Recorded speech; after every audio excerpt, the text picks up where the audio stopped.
बाळासाहेबांच्या तमाम शिवसैनिकांना तुमच्या ह्या अनिश गाढवेचा, बाळासाहेबांच्या या कडवट शिवसैनिकाचा आणि शिवसेनेच्या प्रवक्त्याचा मानाचा जय महाराष्ट्र.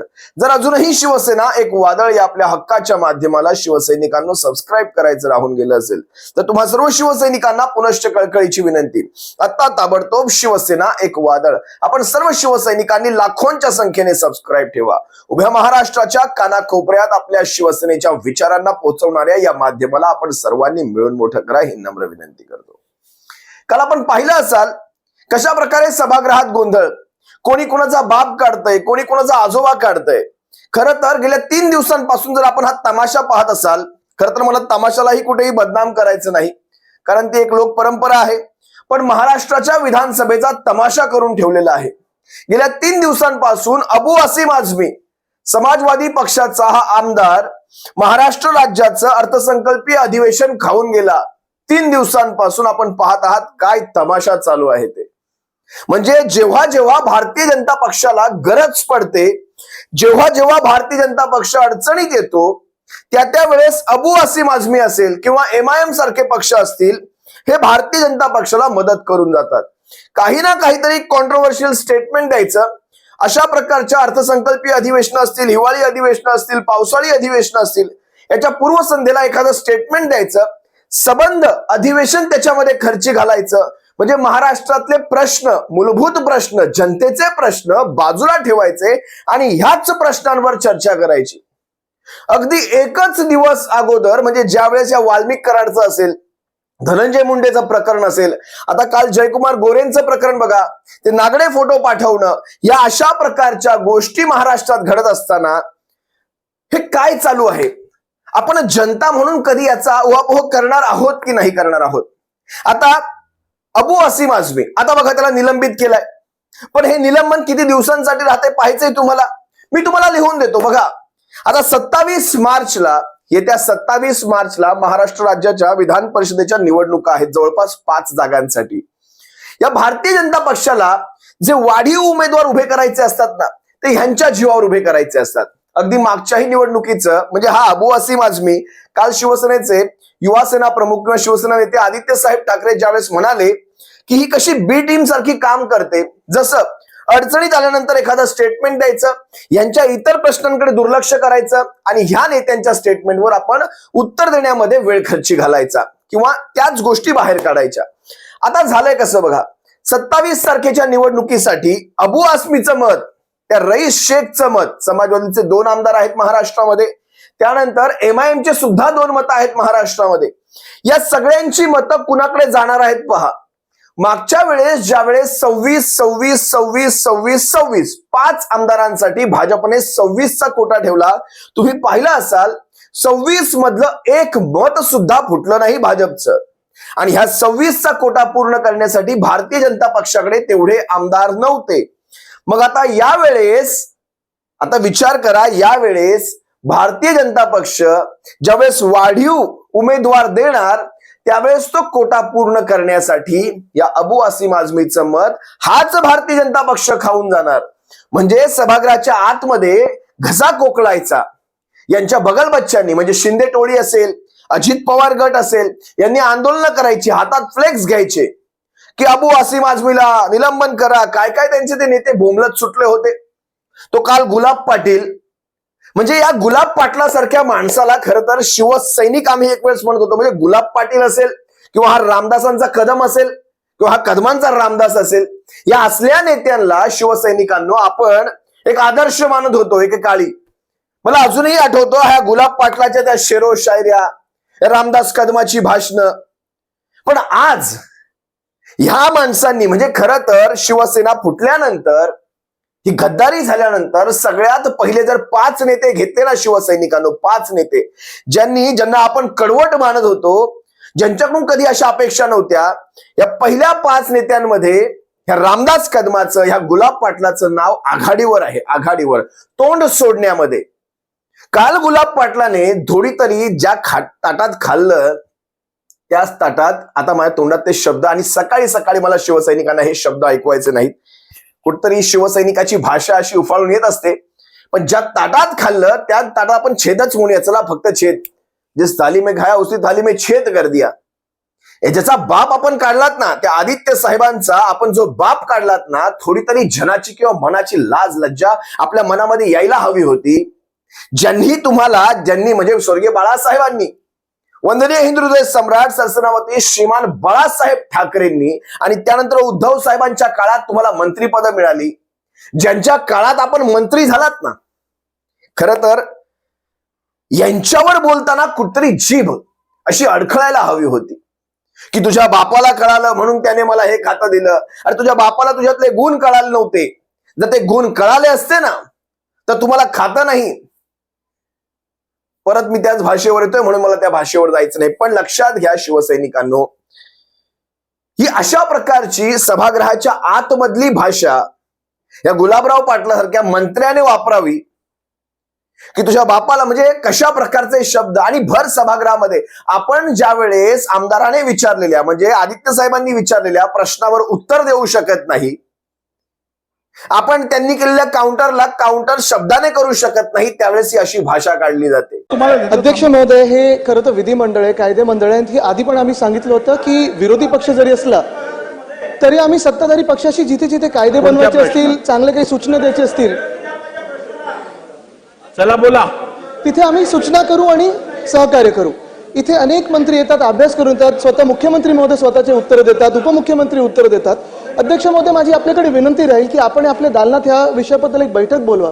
कारण काय झालंय, मंत्री महोदयांचं प्रत्येक उत्तर केंद्र सरकारचं रँडम आहे. ह्यांनी MIDC, तर आपलं राज्य कृषीप्रधान राज्य आहे, इंडस्ट्रियलाइज राज्य आहे, आपण बोटं टाकून चालणार नाही. आणि जर आतापर्यंत ह्यांना वाटत असेल की आता बैठका लावायला पाहिजेत, मग खातं कळलंय की नाही हा मूळ विषय राहतो ना इथे. तर अध्यक्ष महोदय, माझी आपल्याकडे विनंती राहील की खात्याचा अभ्यास करून बघा. सत्ताधारी पक्षाचे पण अनेक प्रश्न आहेत आणि ते उत्तर देऊ शकत नाहीत सत्ताधारी पक्षाच्या आमदारांना. तर माझी आपल्याकडे विनंती राहील की हे उत्तर राखीव ठेवा, मंत्र्यांना सांगा अभ्यास करून उत्तर द्या. चला पुढे रोहित पवार बोला. अध्यक्ष महोदय, मंत्री महोदय, ठीक आहे, एक माझ्या नंतर आपण तुम्ही मला बोलू एक द्या. मिनिट, मला बोलू द्या. रोहित पवार एक मिनिट. त्यांच्या बापाला मी कळला होता म्हणून त्यांनी मला खातं दिलं होतं, हे त्यांना माहित नाही अजून. बसून घ्या, सगळ्यांनी बसून घ्या. बघा हे फार बसा. भास्करराव, मी बोलतोय, आपण बसा ना. हो मग बसा, मग समज देईन ना. बसा तुम्ही खाली, पहिली बसा, खाली बसा. एक लक्षात घ्या, नाही हे बरोबर नाही. हे चाललंय ते अत्यंत अयोग्य चाललंय, खाली बसा. हे बघा, महाराष्ट्र विधानसभा ही देशातली सर्वात उत्कृष्ट लेजिस्लेटिव्ह बॉडी म्हणून मानली जाते. आम्ही जेव्हा देश स्तरावरतील पीठासीन अधिकाऱ्यांच्या कॉन्फरन्सेसला जातो तेव्हा महाराष्ट्र विधानसभेबद्दल जो मान सगळ्यांमध्ये आहे तो कुठे कमी व्हायची पाळी आणू नकात. आपण पर्सनल रिमार्क्स कोणाविषयी करणं चुकीचं आहे. मी ते रेकॉर्डवरनं काढून टाकते. असो, हे ज्याचे त्याचे संस्कार. मी तुम्हाला मागेही म्हणालो, हा जो गट आहे ना, हा गट एका विशिष्ट स्वार्थाने भरलेल्या लोकांचा आहे. आज कमळीच्या आशीर्वादाने, आज केंद्रातल्या सत्तांच्या आशीर्वादाने, आज केंद्रातल्या संस्थांच्या, केंद्रातल्या सत्तेच्या आशीर्वादाने हा गट कदाचित त्याला व्हेंटिलेटर, तो प्राणवायू मिळाल्यामुळे हा गट सध्या फुगलेला आहे. आज ईव्हीएमच्या आशीर्वादाने हे सारे आमदार निवडून आलेले आहेत, ठीक आहे. पण महाराष्ट्राच्या जनतेमध्ये आपली प्रतिमा जर काय आहे हे जर पाहायचं असेल तर आपण कुठल्याही माध्यमावर आपण केलेल्या एखादी बाईट असेल, एखादा इंटरव्ह्यू असेल, त्याच्या खाली जाऊन जनतेच्या कमेंट्स वाचाव्यात. आपण जेव्हा त्या कमेंट्स मध्ये जाल त्यावेळेस आपल्याला आपली लायकी तिथे स्पष्टपणे कळेल. काय आपली लायकी आहे जनतेच्या मनामध्ये. जनता विचारते, आम्ही तर ह्यांना निवडून दिलेलं नाहीये. मग हे आले कसे? ज्यांना निवडून द्यायचं होतं ती माणसं मोठ्या मोठ्या फरकाने पडली आणि हे नेते हे आलेच कसे? शिवसेना फोडणाऱ्यांना महाराष्ट्राच्या जनतेने निवडून दिलेलं नाहीये.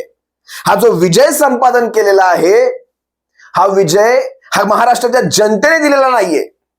हा विजय कशा कशा कारणाने झालेला आहे हे या नेत्यांना चांगलंच माहिती. एखाद वेळेस समजा ह्यांची कधी नार्को टेस्ट झाली ना, समजा लक्षात घ्या शिवसैनिकांनो, कधी यांच्या टघ्यांमधल्या काही महत्वाच्या टघ्यांची नार्को टेस्ट झाली ना तर अनेक गोष्टी बाहेर येतील.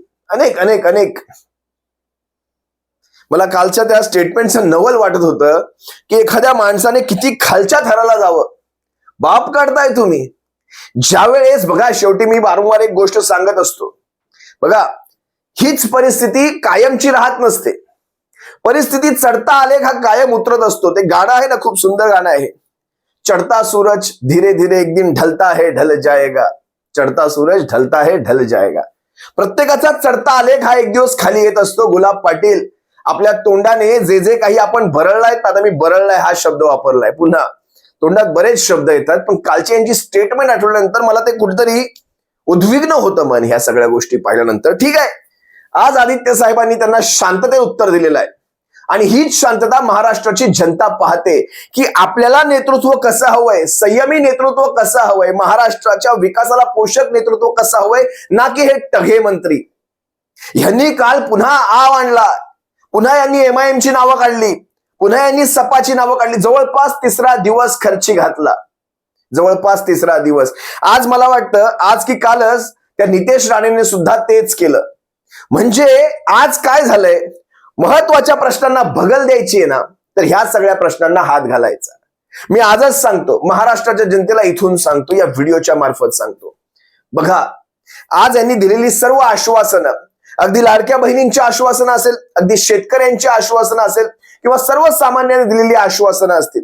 आज तुम्ही मला सांगा ना, गेल्या 5 वर्षात, 5 सोडा गेल्या 7 वर्षात पकडा, ह्यांची ही 2.5 वर्ष आणि आधीची 5 वर्ष, या 7.5 ते 8 वर्षांच्या काळामध्ये महाराष्ट्रामध्ये कुठलं असं मोठं धरण झालं आपण सांगू शकता, ज्याच्यामुळे महाराष्ट्राच्या समजा एखाद्या विभागाचा, समजा पश्चिम विदर्भाचा असेल, समजा उत्तर महाराष्ट्राचा असेल, समजा खानदेशाचा असेल, समजा मानदेशाचा असेल, समजा विदर्भाचा असेल, पाण्याचा प्रश्न सुटतोय, असं कुठलं एखादं मोठं धरण झालं.